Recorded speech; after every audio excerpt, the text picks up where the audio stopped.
आप अपने लोगों की रक्षा के लिए किस हद तक जा सकते हैं। निडर राजा विक्रमादित्य को देखिए, जो एक असहाय महिला को बचाने के लिए राक्षसों से लड़ता है। साहस और न्याय की यह कहानी आपको प्रेरित करेगी। नमस्ते प्रिय दर्शकों, हमारी सिंहासन 32वीं श्रृंखला में आपका स्वागत है। आज हम आपके लिए गुड़िया पद्मावती द्वारा सुनाई गई 12वीं आकर्षक कहानी लेकर आए हैं। ये कहानी राजा विक्रमादित्य की असाधारण बहादुरी और मासूमों की रक्षा के प्रति समर्पण को उजागर करती है। आइए इस वीरतापूर्ण कथा में गोता लगाए और देखें कि विक्रमादित्य को एक महान राजा क्या बनाता है। राजा विक्रमादित्य दिन भर काम करने के बाद हर रात अपने बगीचे में टहलने जाते थे। बगीचा बहुत बड़ा था, जिसमें तरह तरह के पेड़ पौधे और फूल लगे हुए थे, जो रात की हवा में एक सुखद खुशबू फैलाते थे। सूर्यास्त के समय पक्षी दिन के अंतिम गीत गाते थे और शाम ठंडी और शांत हो जाती थी। एक दिन जब वह बगीचे में टहल रहे थे तो उन्होंने एक महिला की मदद के लिए जोर जोर से रोने की आवाज़ सुनी। ये चीखें हताश करने वाली और भय से भरी हुई थीं। तुरंत विक्रमादित्य की अपनी प्रजा के रक्षक के रूप में प्रवृत्ति ने काम करना शुरू कर दिया। वह जल्दी से अपने महल में गया, अपनी तलवार ली, अपने घोड़े पर सवार हुआ और उस दिशा में चला गया जहां से रोने की आवाज आ रही थी। रात अंधेरी थी और जंगल का रास्ता खतरनाक था, लेकिन विक्रमादित्य ने हिम्मत नहीं हारी। कुछ दूर जाने पर उन्होंने एक बड़े बरगद के पेड़ के नीचे एक महिला को रोते हुए देखा। जब वह उसके पास पहुंचा तो आंसू से लथपथ चेहरे और कांपते शरीर वाली वह महिला उसके पैरों पर गिर पड़ी और रोने लगी। कृपया मुझे इस क्रूर राक्षस से बचाइए, वो मुझे मार डालेगा। चिंता मत करो, राजा विक्रमादित्य ने कहा। उनकी आवाज स्थिर और आश्वस्त करने वाली थी। जब तक मैं यहां हूं, कोई भी तुम्हें नुकसान नहीं पहुंचाएगा। अचानक उसने एक गड़गड़ाहट की आवाज सुनी। मुड़ते हुए उसने देखा कि एक विशाल राक्षस उनकी ओर आ रहा है। राक्षस की आंखें लाल हो गई थीं और उसका राक्षसी रूप तराजू और जख्मों से ढका हुआ था। हाँ हाँ हाँ हाँ, क्या तुम्हें लगता है कि तुम इस महिला को बचा सकते हो? राक्षस ने गरजते हुए कहा। मेरे रास्ते में आने की हिम्मत मत करना, नहीं तो तुम्हें भी परिणाम भुगतने होंगे। राक्षस के आकार और खतरे से विचलित हुए बिना राजा विक्रमादित्य ने अपनी तलवार खींची और कहा, वह अब मेरे संरक्षण में है। यदि तुम उसे नुकसान पहुंचाना चाहते हो तो तुम्हें पहले मेरे बीच से गुजरना होगा। युद्ध भयंकर था। राक्षस बहुत शक्तिशाली था और उसके हमले लगातार होते रहते थे, लेकिन विक्रमादित्य का कौशल और दृढ़ संकल्प बेजोड़ था। राक्षस के हर वार का विक्रमादित्य ने सटीकता और ताकत से जवाब दिया। कुछ ही समय में राक्षस थकने लगा। मौका देखकर विक्रमादित्य ने एक शक्तिशाली वार किया और राक्षस का सिर धड़ से अलग कर दिया। हालांकि विक्रमादित्य की राहत कुछ ही देर के लिए थी। जैसे ही राक्षस का सिर जमीन पर गिरा, खून के तालाब से एक और राक्षस निकल आया। पहले राक्षस का सिर फिर से उसके शरीर से जुड़ गया और अब विक्रमादित्य का सामना दो राक्षसों से हुआ। दोनों राक्षसों ने गरजते हुए विक्रमादित्य पर हमला किया, लेकिन राजा विक्रमादित्य ने हिम्मत नहीं हारी। उन्होंने दोनों का डटकर मुकाबला किया। युद्ध बहुत भयंकर था और जंगल में तलवारों की टकराहट और राक्षसों की दहाड़ की आवाजें गूंज रही थीं। विक्रमादित्य ने खुद को राक्षसों के हमलों से बचाते हुए खुद को संभाला। जब वह पहले राक्षस से भिड़ा हुआ था तो दूसरे राक्षस ने विक्रमादित्य पर जोरदार प्रहार किया। वह लड़खड़ा गया। कुछ पल के लिए उसका संतुलन बिगड़ गया, लेकिन फिर वह जल्दी ही संभल गया। अपनी आंतरिक शक्ति को जगाकर उसने दूसरे राक्षस पर भीषण जवाबी हमला किया। उसके हाथ पैर काट दिए। राक्षस दर्द से तड़पता हुआ जमीन पर गिर पड़ा।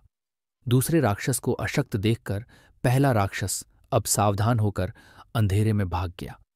महिला अभी भी कांप रही थी। उसने कहा, हे राजा, मुझे उस राक्षस के क्रूर हाथों से बचाने के लिए मैं आपका बहुत आभारी हूं। लेकिन राक्षस अभी भी जीवित है। वह अभी भागा है और वह मुझे फिर से पकड़ने के लिए वापस आएगा। चिंता मत करो, विक्रमादित्य ने कहा। यह राक्षस तुम्हारे पीछे क्यों पड़ा है? महिला ने उत्तर दिया, मैं एक ब्राह्मण की बेटी हूं और सिंघल द्वीप पर रहती हूं। एक दिन जब मैं एक झील में स्नान कर रही थी तो इस राक्षस ने मुझे पकड़ लिया और मुझे इस निर्जन स्थान पर ले आया।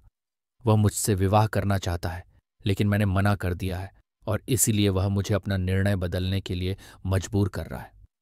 चिंता मत करो, मैं उस राक्षस को मार दूंगा, लेकिन मुझे दूसरे राक्षस के बारे में रहस्य बताओ, राजा विक्रमादित्य ने पूछा। राक्षस का जन्म इसलिए हुआ क्योंकि पहले राक्षस के पेट में एक मोहिनी थी। जब भी राक्षस मारा जाता है, मोहिनी उसके मुंह में अमृत डालती है और वह फिर से जीवित हो जाता है। उसके रक्त से एक और राक्षस पैदा होता है। दूसरे राक्षस को मोहिनी पुनर्जीवित नहीं कर सकती, महिला ने समझाया। राजा विक्रमादित्य ने महिला को आश्वस्त किया और उससे पूछा कि क्या वह मोहिनी के बारे में कुछ और जानती है। नहीं, मैं मोहिनी के बारे में कुछ नहीं जानती। मैं केवल राक्षस के बारे में जानती हूं, क्योंकि उसने खुद मुझे यह बताया था, महिला ने उत्तर दिया।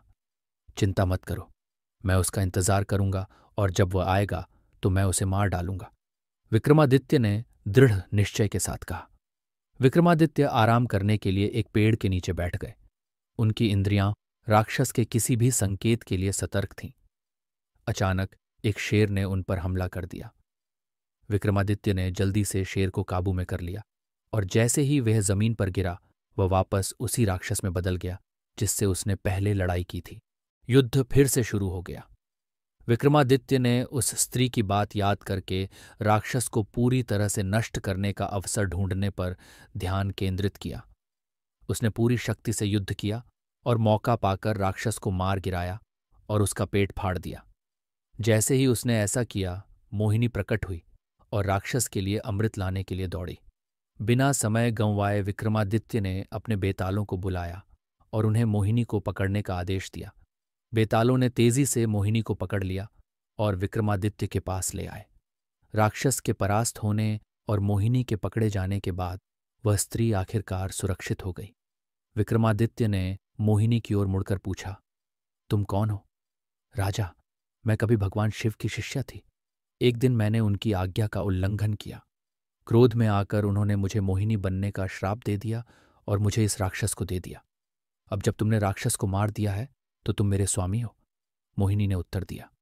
इस घटना के बाद विक्रमादित्य ने सुनिश्चित किया कि ब्राह्मण की बेटी सुरक्षित रूप से अपने परिवार के पास वापस आ जाए और उसकी शादी का सारा खर्च उठाया। महिला ने राजा की बहादुरी और दयालुता के लिए उनका आभार व्यक्त किया। न्यायप्रिय और दयालु शासक के रूप में विक्रमादित्य की प्रतिष्ठा और भी मजबूत हो गई। इसके बाद विक्रमादित्य और मोहिनी ने विवाह कर लिया और उनका मिलन बुराई पर अच्छाई की जीत का प्रतीक बन गया। विक्रमादित्य का राज्य उनके शासन में फला फूला और वे न्याय और धर्म के प्रतीक बने रहे। इस वीर गाथा का समापन करते हुए हमें राजा विक्रमादित्य की बहादुरी और धार्मिकता की याद आती है। मासूमों की रक्षा के लिए उनका अटूट संकल्प और समर्पण सच्चे नेतृत्व का उदाहरण है।